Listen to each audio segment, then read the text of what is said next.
Dune, Dune, Dune, Dune 3, Dooney, Dooney, Dune, Dune, Dune, Dune, Duninator, Dern, Dern Don, Dern Flurf, Dern, Dune, Dune, Dune. Yeah, now that I think about it, saying that tweet word for word was pretty cringe.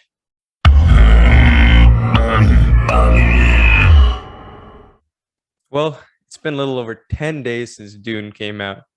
Dune, based on the landmark novel of the same name by Frank Herbert, was adapted by Denis Villeneuve, one of the greatest sci-fi directors out there, if not just one of the best directors currently in the business. Yes, it's technically just part one because Denis Villeneuve only agreed to sign on to this film if he could get two parts to cover this whole story, which is, well, it's quite dense and it's filled with so much detail. So it kind of makes sense. Minus the fact that part two was not guaranteed, which, why? I mean, look, I get it. It's a really strange novel in a lot of ways. And even today, it has its big critics. But come on, this is a director who's proven, maybe not in the box office, but his sci-fi adaptations and original stories have been amazing. And he hasn't just done sci-fi, he's done a wide variety of stories in all of his films. So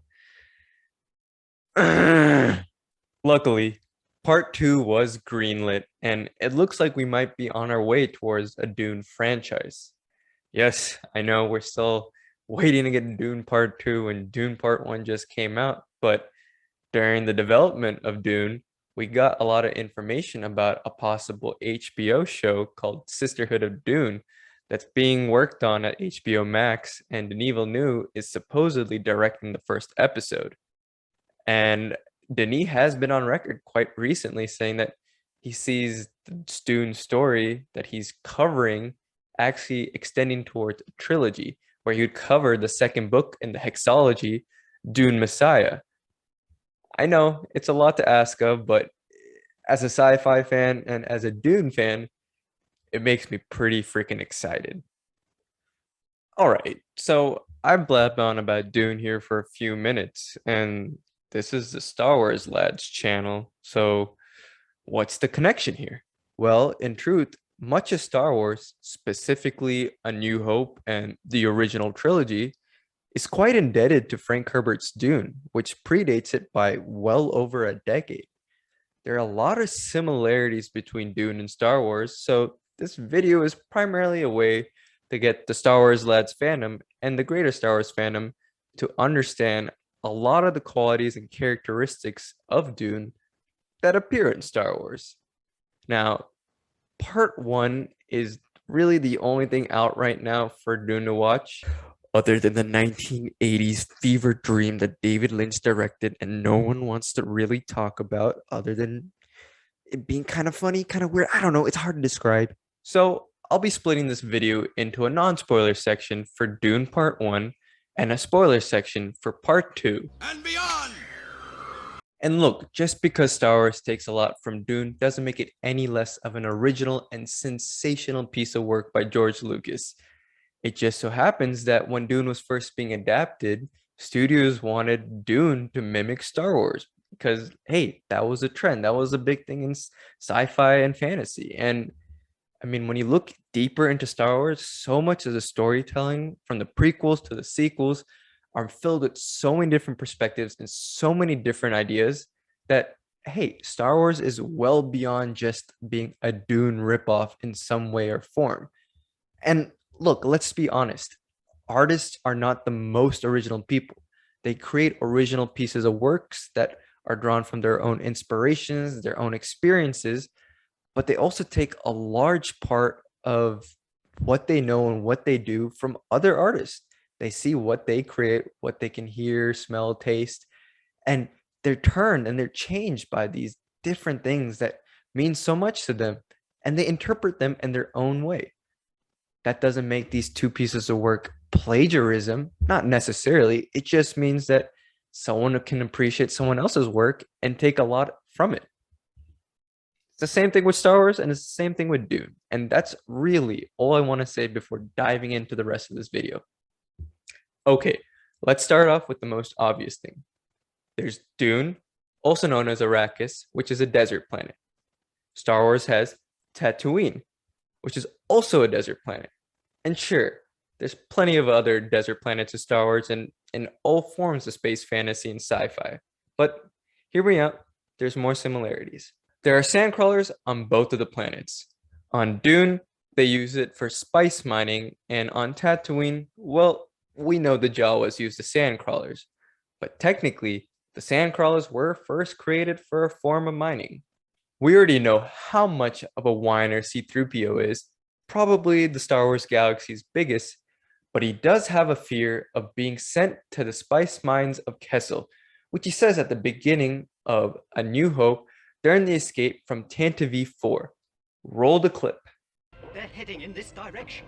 What are we going to do? We'll be sent to the spice mines of Kessel or smashed into who knows what. Sidebar, it's Tantive 4, not Tantive 4. I'm going to go with it, but I don't know. It feels wrong. Similarly, Dune's entire importance is centered around it being the only place in the galaxy that produces spice, which for a society that has rejected thinking machines is such a valuable commodity. And this society has spent thousands and thousands of years developing superhuman intellect, the ability to conduct space travel, and so many other things that is only dependent on spice. So you can see why it's kind of important. The Bene Gesserit, which is like a secret society of women who are eugenicists and religious propagators of sorts, use this ability called the voice, where they use different intonations to aggressively control someone's subconscious and makes them basically obey them and do whatever they bid. Now, this is a little different from the Jedi mind trick, which is a lot more predicated on the coolness and the simplicity of it, where someone just follows what you say and they don't really think about it. And for a final point, the Millennium Falcon escapes an Exogorth in The Empire Strikes Back, which is the space slug that we see in the asteroid escape scene. In a similar fashion, the Ornithopters escape the sandworm in Dune Part 1. Now, I could have used the example of the Sarlacc, but the Sarlacc kind of just sits there. So yeah, a lot of similar things, but most of it is really just in A New Hope, the original Star Wars film. Now, on to more spoilerish things. Hey, I said spoilers. I really do mean it. Okay, so the biggest twist in Star Wars was when Luke Skywalker found out that Darth Vader was his father. In a similar fashion, Paul Atreides, the main character of the first Dune novel, finds out that his grandfather is actually Baron Vladimir Harkonnen, who has been the main villain that basically spent all this money to destroy the Atreides in the first half of the Dune novel. In the prequel trilogy, most notably in The Phantom Menace, the Trade Federation has an entire monopoly on almost all forms of shipping. In a similar fashion, the Spacing Guild of Dune has a monopoly on all those things, plus any form of interstellar travel, which makes them an extremely powerful force in the whole Dune universe. And they play a huge role in the book, and hopefully in Dune Part 2 as well, until the very end, when Paul Atreides basically just takes full control of the galaxy as he has control of Arrakis. Liet Kynes, who's actually gender swapped in the film, walks into the desert severely injured and without stillsuit and sees his father in a vision just before he's about to die. In a similar fashion, Luke Skywalker, when he is escaping from the Wampa Cave on Hoth in The Empire Strikes Back, is about to succumb to the freezing cold and his own injuries when he sees a vision of Obi-Wan Kenobi. Both of these visions are really important because in Dune, the Fremen and Pardot, Liet Kynes' father, believed that Dune could be changed and transformed into a paradise. And Obi-Wan Kenobi is obviously important to Luke's journey as a Jedi, but dies very early into the story. So obviously, Obi-Wan directs him to the only other Jedi that is alive and able to teach him, Master Yoda. Finally, we can't forget about our good friend, Jabba the Hutt, everyone's favorite space slug, who was formally introduced in Return of the Jedi, which is only 2 short years after God Emperor of Dune came out. God Emperor of Dune, the fourth novel in the Dune hexalogy, is centered around the God Emperor himself, later the second Atreides, who was the son of Paul Atreides from the very first Dune novel. So what are the similarities here? Well, later the second is technically half human, half sandworm, which is a really weird, strange thing to think about. And it's really hard to explain it because, frankly, I haven't actually finished reading all the Dune books. But essentially, he takes up his father's, journey, his motivation, his reason for existence, which is the golden path. But all of Paul's abilities and powers, he realizes that he has to control the spice and he has to control humans to put them towards a path of survival and strength. But as he gets further and further into his path, he feels more and more remorse and he just does not want to continue it. So later on, his son actually picks it up.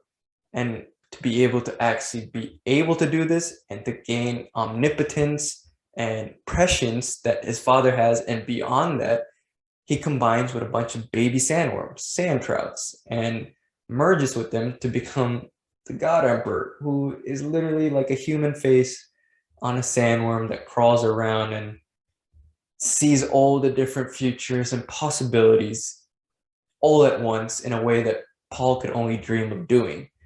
And Jabba, on the other hand, is just a fat, ugly space slug that rules part of the criminal underworld and kind of kisses up to the Empire. But hey, they're both space slugs and they both aren't really controlled by either Jedi mind trick or through the voice, which is a pretty interesting similarity, even if they are very radically different interpretations of space plus slugs. Well, that's the end of anything spoilerish for Dune Part 2 and beyond. Thank you guys so much for watching this video. I'm a new Dune fan. It's taken me a few years to get into this fandom, but I have to give all the credit to, well, my Star Wars fandom. And if you're a Star Wars fan like myself, I think Dune is totally something that worth checking out and at least watching Dune Part 1 in theaters, especially because it is such a good film and such an experience. And there's some elements in the first half of the novel that I feel are kind of missing in the film, as good as it is. So consider checking out the novel as well. And the downtime between part 1 and part 2, if you really enjoyed the movie and the book, continue reading. And hopefully by the time part 2 comes around, a lot of Star Wars fans are also Dune fans. And we can make more content like this for the Star Wars Lads channel. And yeah, my name is Sanak, and thank you guys once again for checking out the Star Wars Lads. Make sure to follow and like on all of our socials, like this video and subscribe to our YouTube channel. Comment on this video on any of our videos on our channel or any of our social posts. We definitely love to respond to you guys, and we'll make sure to feature them on our Friday episodes as they come if we find them really interesting. So once again, this is Sonic signing off.